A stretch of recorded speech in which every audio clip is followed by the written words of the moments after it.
Hello, class. Welcome back on our training for data analysis. In our previous lessons, we learned about atomic data type, how we can store vectors, matrices in R, and how we can use the list function to store all these atomic numbers at once. Today, we are continuing our studies on data frames, right? How we can create data frames in R. So, for instance, let's say we are given this data, right? This is just a typical example of which you can be given a lot of data, and then they want you to just frame this data in R. How are you going to do it? Right. So I'll walk you guys through how we are going to do this so that when you make this in your data analysis journey, you'll be able to do that. Right. This data is very small, right?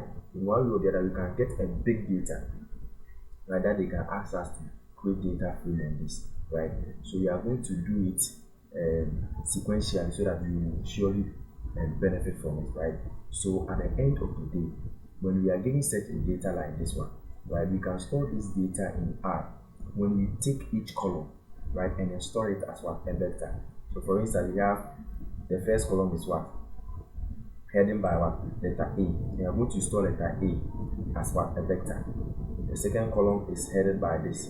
We are going to store it as what, sorry, the second column is headed by what, letter B. We are going to store this one as what, a vector, right? And the C, I'm going to store this one as what, a vector, right? So once you store it as a vector, then you use the data.frame function to call this data into R. So as you can see on my screen, right, I have used this A to represent the first column, the B to represent the second column, and the C to represent the third column.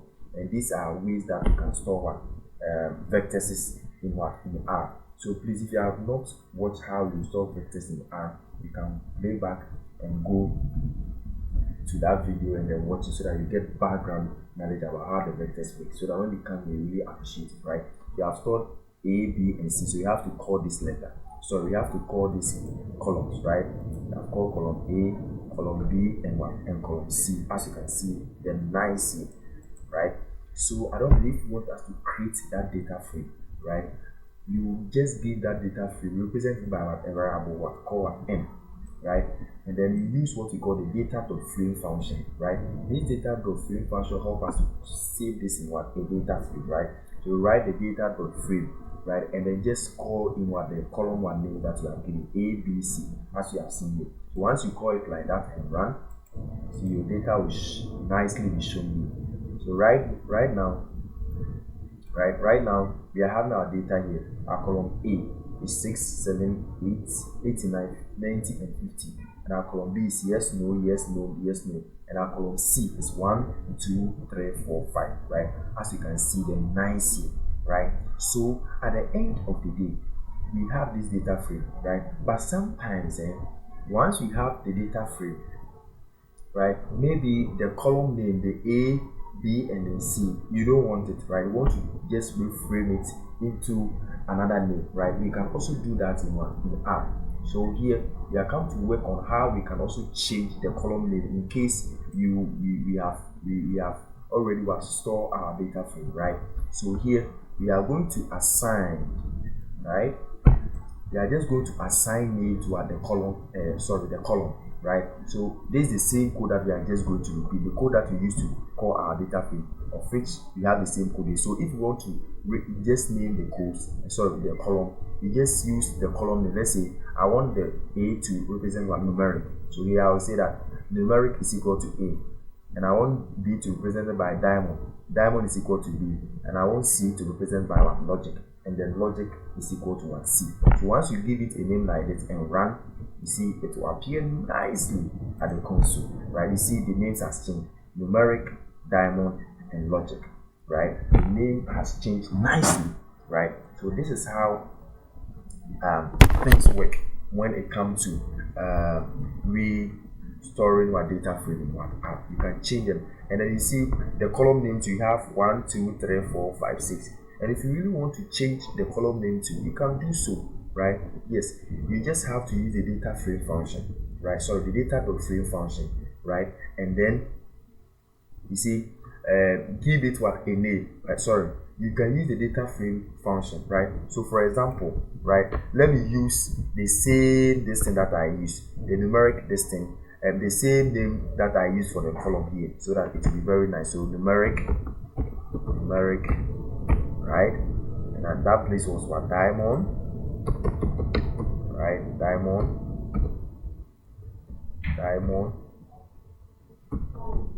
and then we have logic. The logic is the same, right? So you want to change both the column and the row name, right? So data frame, right? The data dot frame, and then the first this thing that you can see here is the column names that you want to change, right? So you have already changed that thing to numeric, diamond, and what, logic, right? And then at the end of the day, if you want to change the row name, we can only change the row name, right, using what, our C function. So here we are just giving it what, a name. That is the row dot name. So this row dot name is what, a function, right? The row dot name is just a variable name that we are giving to it, right? So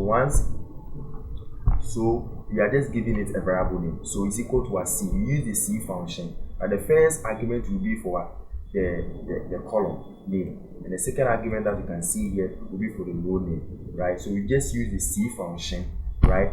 And then look at the number of rows that we have: 1, 2, 3, 4, 5, 6, 5, right? So you can just use the C function and then give the variable name in sequential, right? So here the Kofi that you can see here will represent what, 1, and then M2 that you can see here will represent by our 2. Our high will be represented by our 3, and then M4 will be represented by 4, and then M5 will be represented by our 5. So we just use the variable name, and then in sequential, the number of rows that we have there, we just type their name here, as you can see. So once we run, everything will change, right? So let's run it nicely, and then you see we have Kofi, M2, high, M4, and M5. We have numeric, diamond, and logic, as you can see there, right? So it has been given nicely, right? And at the end of the day, maybe you have this data frame in R, right? And you would like to, let's say, you would like to, let's say, check the structure of what, the data, right? Already I've told you that the structure of the data tells us a lot about what our data is, right? Is the column having what, a numeric data type? Is it having a character data type? Is it logical data type, right? So this structure will describe our data for us. So once you run, you see it nice here. It's telling us that our numeric listing, that's the variable name that we give it. So our numeric column is having what, numbers, right? Our diamond is what, numeric character, right? It's having yes or no, and the logic here is what, numbers, as you can see, 1, 2, 3, 4, 5, right? So the structure is giving us what, a summary of what, it's telling us how the data is, atomic data type that we have inside, right? Yes. So at the end of the day, you would like to also check what the summary of what the data, right? You want R to give you the summary of what, the data. So this summary of the data just give you what, the central tendency of your data. You calculate the mean, the mode, the median, right? The standard deviation, the variance, right? Once you use the summary into bracket of n, as you can see here. So this one is giving us summary into bracket of n. Once you use summary into bracket of n, it's going to calculate all that thing for you. So you are going to get your mean, you are going to get your median, you are going to get your maximum value, the length, the class, the mode. You are going to get all these kind of stuff, right? And then you want to check the dimension of what, the data, right? So at the end of the day, you see, when we are treating matrices, we are checking the dimension of what, our matrices, right? When you work with red data tool, R will also give you what, the dimension of the data that you have, right?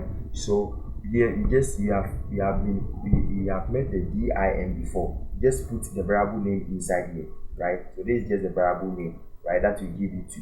You save as what, the data frame, right? So once you run, you see, you are getting 5 by 3. So just 5 bytes. We are having 5 rows, 3 columns, as you can see here. That we are having 5 rows, 1, 2, 3, 4, 5, 1, 2, 3, 5 rows, 3 columns, right?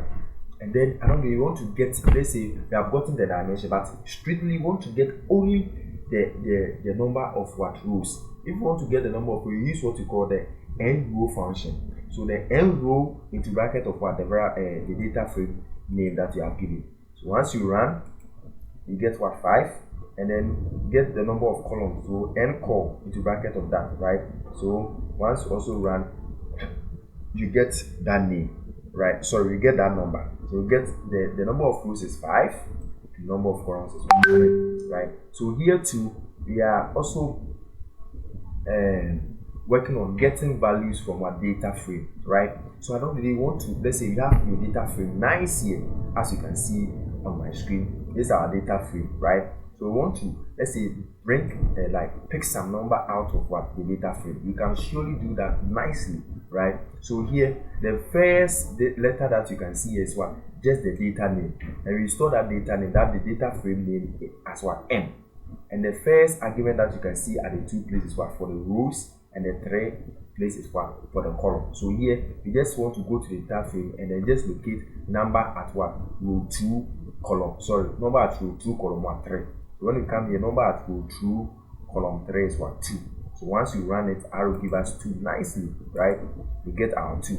And then in some cases you really want to just get a specific row to do your calculation, right? So if you really want to get your specific row to do your calculation, just give the variable name and the row name, but the column place will be what, comma, right? So it's going to give us row 2, right? So once you run it, you are getting row 2 here, right? And then here we want to get only row 3, right?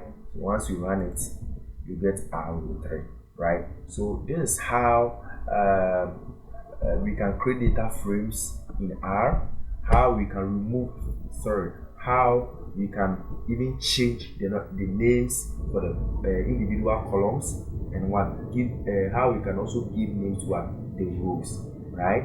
And then another day we can also perform some we can also call a specific one values in what our data frame. So this is how it works.